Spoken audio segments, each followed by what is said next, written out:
I got so much more.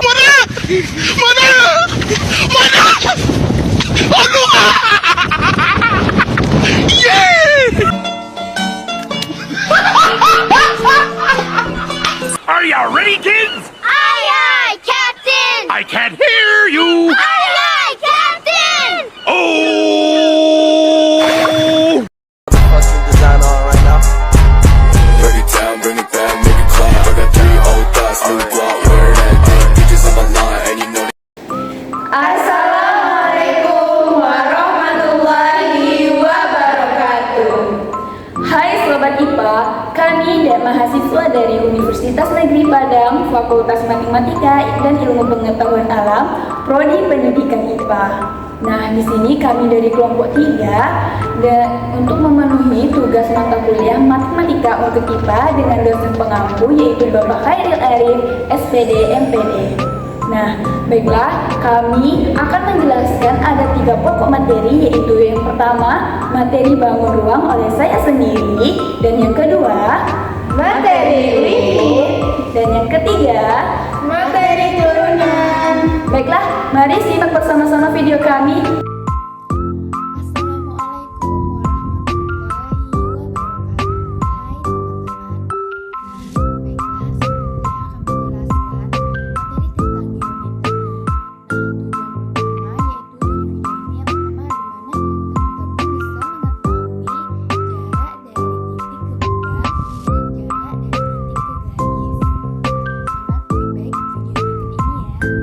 Kedudukan titik, garis, dan bidang dalam ruang. Nah, yang kedua yaitu kedudukan garis terhadap garis dan garis terhadap bidang. Nah, untuk titik ditentukan dari letaknya dan tidak memiliki ukuran. Digambarkan dengan memakai tanda nokta, kemudian dibubuhi dengan nama titik itu. Bisa kita lihat pada contohnya di sini ada titik A. Kedua yaitu garis. Garis hanya memiliki ukuran panjang, tidak memiliki ukuran lebar. Sebuah garis bisa dilukiskan sebagai disebut wakil garis. Contohnya di sini ada garis G dan ada segmen atau ruas garis AB. Bisa teman-teman lihat seperti yang dijelaskan, yang seperti yang ditampilkan. Selanjutnya yaitu ada bidang. Nah, dapat digambarkan sebagian saja disebut wakil bidang.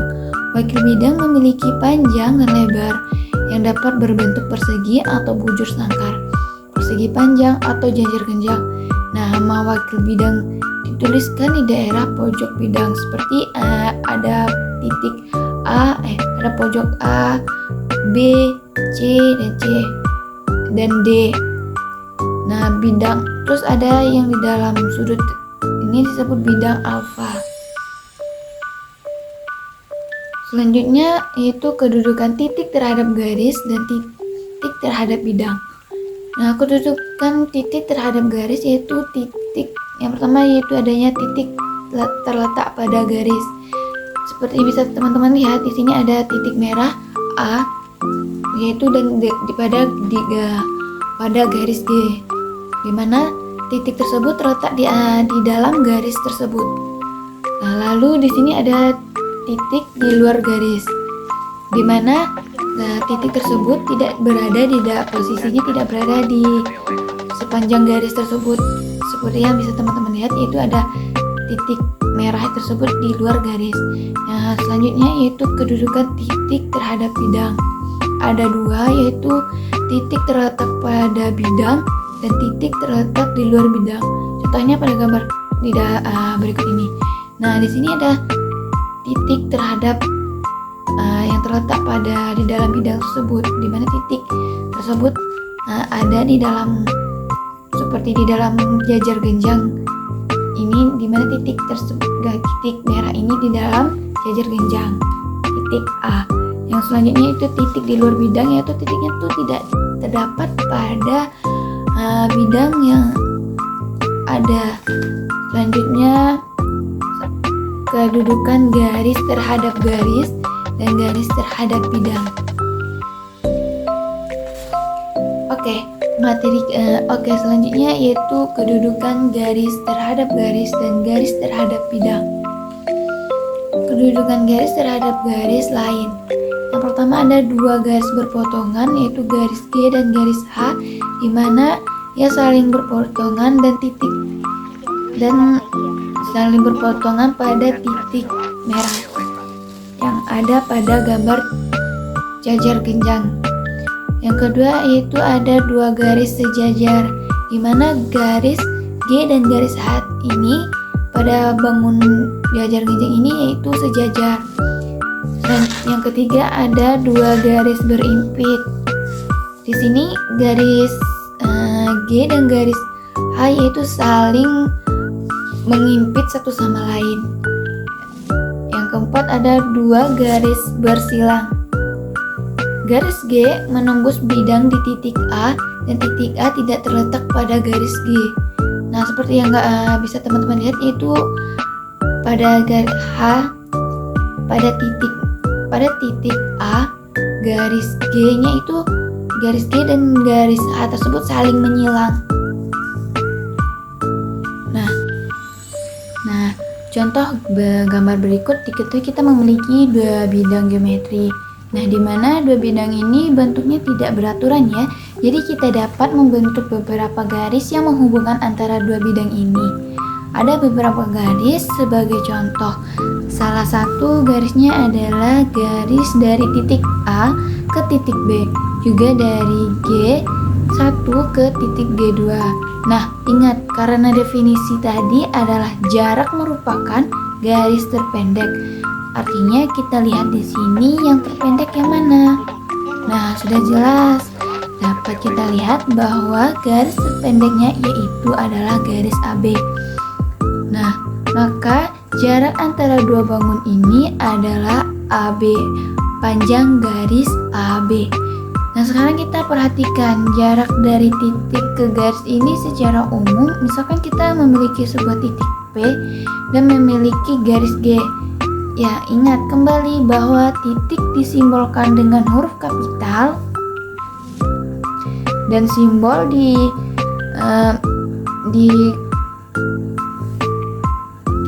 dan garis disimbolkan dengan huruf kecil. Oke, jadi kita memiliki titik P dan memiliki garis G. Kita akan mencari jarak dari titik P ke garis G. Nah, perhatikan jarak antara titik ke garis adalah panjang garis terpendek yang menghubungkannya. Agar jarak terpendek yang terbentuk adalah garis yang ditarik tegak lurus dari garis ke titik atau dari titik ke garis. Nah, perhatikan dari titik P ke garis G dapat kita tarik beberapa garis sebagai contoh di sini, yaitu ada garis P, P1, P, P2 dan P. Ya, nah kita lihat antara P1, P, P2 dan P, P3 yang tegak lurus dengan garis G adalah P, P1. Oleh karena itu jarak antara titik P ke garis G adalah P, P1. Karena ingat tadi haruslah garis terpendek dan syaratnya harus tegak lurus. Nah, jadi konsep dasar ini yang akan kita gunakan dalam pembelajaran di video ini. Intinya kalau misalkan kita mencari jarak, kita harus menentukan dulu nih garis yang tegak lurus terhadap garis ataupun bidang yang dituju. Jadi paham ya? Baik, kalau sudah bisa dipahami, kita langsung saja bahas contoh soalnya. Nah, untuk contoh soal pertama yaitu ada di sini misalkan balok A, B, C, D, E, F, G, H dengan AB sama dengan 2 cm, BC sama dengan 1 cm, dan AE sama dengan 1 cm. Nah, jika P adalah titik tengah AB dan alfa adalah sudut EPG, maka cos alfa adalah A0, B1 per akar 6, C2 per akar 6, D akar 5 per akar 6, dan E1. Nah, untuk pembahasannya yang pertama yaitu kita buat dulu nih bangun ruangnya seperti yang gambar di sini.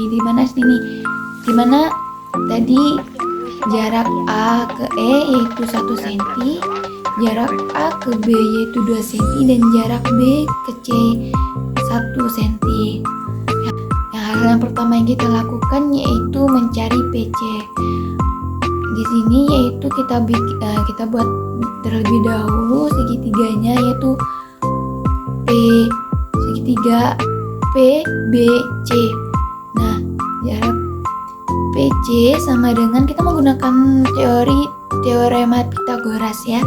Di sini PC sama dengan akar 1 pangkat 2 ditambah 1 pangkat 2 sama dengan akar 2. Selanjutnya kita mencari PG masih menggunakan teorema Pythagoras. PG sama dengan yaitu akar 2 pangkat 2 ditambah 1 pangkat 2 sama dengan akar 3. Langkah selanjutnya kita mencari PE. Untuk PE yaitu untuk PE yaitu titik A ke E yaitu 1 titik A ke C 1. PE sama dengan akar 1 pangkat 2 ditambah 1 pangkat 2 sama dengan akar 2. Langkah selanjutnya itu mencari PG. Jarak E ke F yaitu 2, F ke G 1. EG sama dengan akar pangkat 2 ditambah 1 pangkat 2 sama dengan hasilnya yaitu akar pangkat 5. Langkah selanjutnya yaitu kita jumlahkan cos alfa sama dengan PE kuadrat ditambah PG kuadrat dikurang EG kuadrat per 2 dikali PE dikali PG sama dengan akar 2 pangkat 2 ditambah akar 3 pangkat 3 dikurang akar 5 pangkat 2 per 2 dikali akar 2 dikali akar 3 sama dengan 0 per 2 akar 6 sama dengan 0. Jadi jawabannya adalah A. Oke, contoh soal selanjutnya yaitu diketahui kubus ABCD EFGH dengan panjang rusuk 2 akar 2 cm jika titik P di tengah-tengah AB dan titik Q di tengah-tengah BC, maka jarak antara titik H dengan garis PQ adalah titik-titik cm. A akar 15, B 4, C akar 17, D akar 3, D 3 akar 2, dan E akar 19. Untuk jawaban pembahasannya yaitu kita buat terlebih dahulu yaitu kubusnya. Jika kubus digambarkan di mana P adalah jarak titik H ke garis PQ. Nah, panjang rusuk sama dengan 2 akar 2. Panjang AP sama dengan panjang PB sama dengan akar 2. Panjang BQ sama dengan QC sama dengan akar 2. Nah, untuk menentukan panjang HP dan HQ, HP sama dengan akar HA pangkat 2 ditambah AP pangkat 2 sama dengan akar 3 akar 4 pangkat 2 ditambah akar 2 pangkat 2 sama dengan akar 36 ditambah 2 sama dengan hasilnya yaitu 3 akar 38. Kita sederhanakan menjadi 3 akar 2. Nah, untuk HP sama dengan HQ yaitu 3 akar 2. Nah, ini kita menentukan PQ. Nah, untuk menentukan PQ ini kita bikin segitiga sama kaki yaitu dimana ada sudut PHQ. Nah, jarak HQ yaitu telah kita ketahui yaitu 3 akar 2. Panjang PQ berapa? PQ sama dengan akar PB pangkat 2 ditambah BQ pangkat 2 sama dengan akar 2 pangkat 2 ditambah akar 2 pangkat 2. Maka panjang OQ sama dengan setengah kali 2 yaitu 1. Lalu kita menentukan jarak titik H ke garis PQ atau T. Nah, T sama dengan akar HQ pangkat 2 dikurang OQ pangkat 2 sama dengan yaitu akar 3 akar 2 pangkat 2 dikurang 1 pangkat 2 sama dengan akar 18 dikurang 1, yaitu hasilnya yaitu akar 17. Jadi jawabannya C. Nah, sekianlah penjelasan dari saya. Semoga ilmunya dapat bermanfaat bagi kita semua. Wabillahi taufiq wal hidayah. Wassalamualaikum warahmatullahi wabarakatuh. Bye. Thank you for watching.